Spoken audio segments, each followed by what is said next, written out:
تم نہیں جانتی ہم پر کیا قہر نازل ہونے والا ہے، مالک بن عوف نے کہا۔ تم پر کوئی قہر نازل نہیں ہوگا، یہودی لڑکی نے کہا۔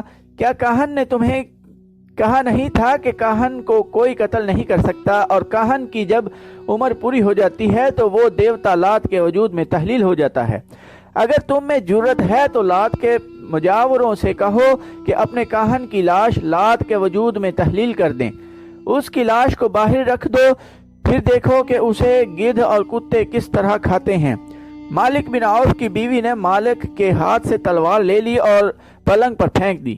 ہوش میں عوف کے بیٹے بیوی نے اسے کہا، اپنی قسمت اس شخص کے ہاتھ میں نہ دے جو ایک لڑکی کے خنجر سے قتل ہو گیا ہے۔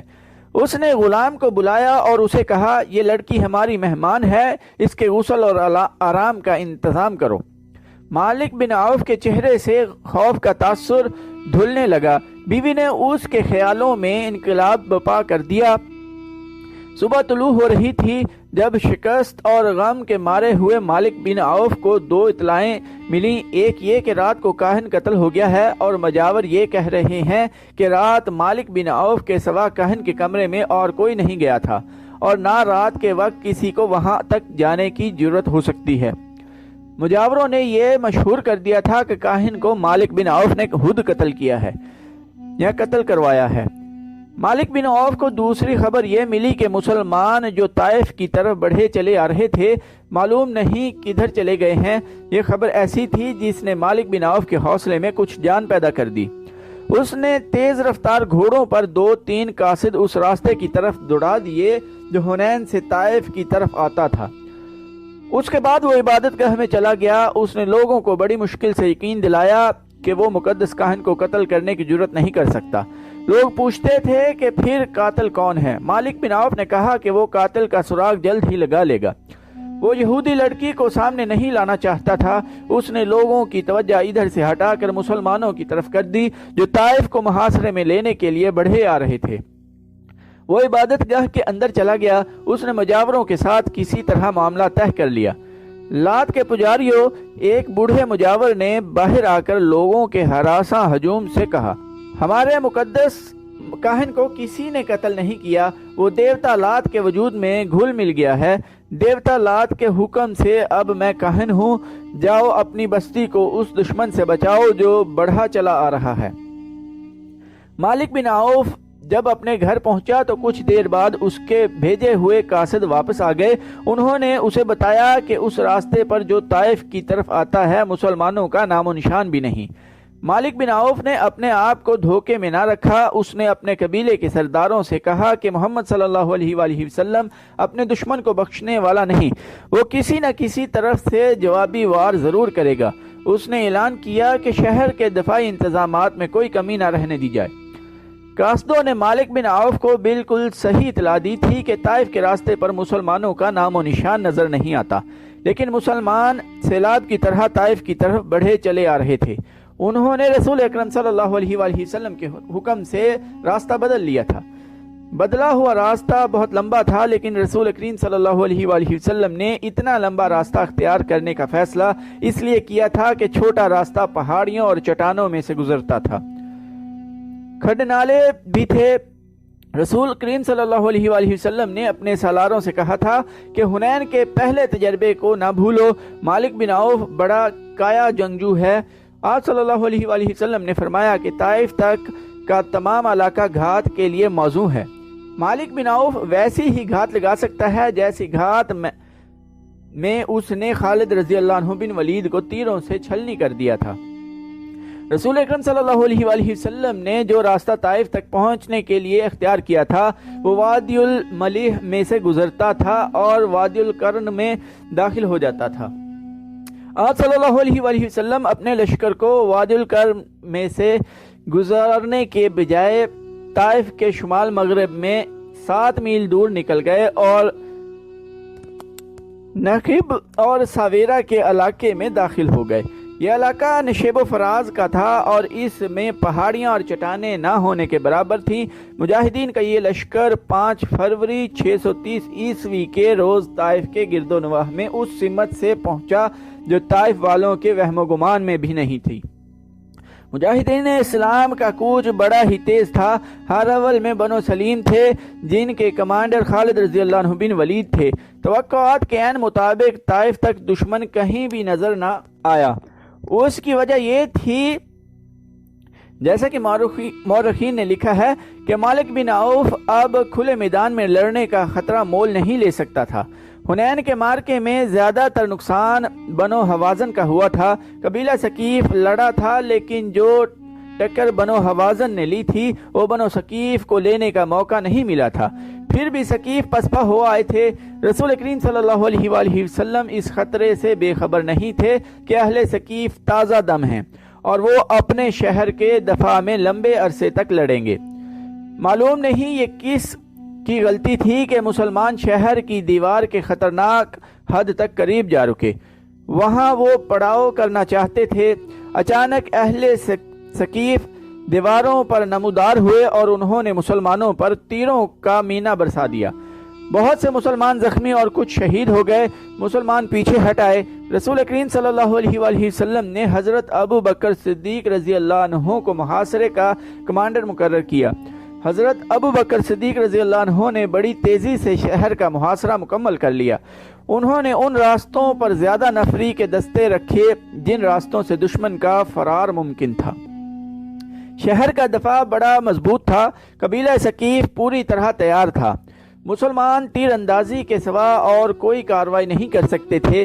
مجاہدین نے پہلے یہاں تک بے خوفی کے مظاہرے کیے کہ شہر کی دیوار کے قریب جا کر اہل ثقیف کے ان تیر اندازوں پر تیر پھینکتے جو دیواروں پر تھے۔ چونکہ وہ دیوار کے اوپر تھے اور انہیں اوٹ بھی میسر تھی، اس لیے ان کے تیر مسلمانوں کا زیادہ نقصان کرتے تھے۔ مسلمان تیر اندازوں کے جیش آگے بڑھتے اور پیچھے ہٹ آتے۔ مسلمانوں کے زخمیوں میں بڑی تیزی سے اضافہ ہو رہا تھا۔ محاصرے کے کمانڈر حضرت ابو بکر رضی اللہ عنہ کے اپنے بیٹے عبداللہ رضی اللہ عنہ بنو ثقیف کے تیروں سے شہید ہو گئے۔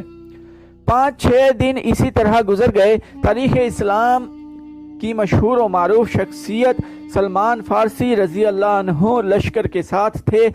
جنگ خندق میں مدینہ کے دفاع کے لیے جو خندق کھودی گئی تھی وہ سلمان فارسی رضی اللہ عنہ کی جنگی دانش کا کمال تھا۔ اس سے پہلے عرب خندق کے طریقہ دفاع سے ناواقف تھے۔ اب سلمان فارسی رضی اللہ عنہ نے دیکھا کہ محاصرہ کامیاب نہیں ہو رہا تو انہوں نے شہر پر پتھر پھینکنے کے لیے ایک منجیق تیار کروائی، لیکن یہ کامیاب نہ ہو سکی۔ تو دوستو آج کی ایپیسوڈ ادھر ہی ختم کرتے ہیں۔ چینل کو سبسکرائب کرنا نہ بھولیے گا، لائک، کمنٹ اور شیئر بھی ضرور کیجیے گا۔ ٹائم دینے کے لیے شکریہ۔ اللہ حافظ۔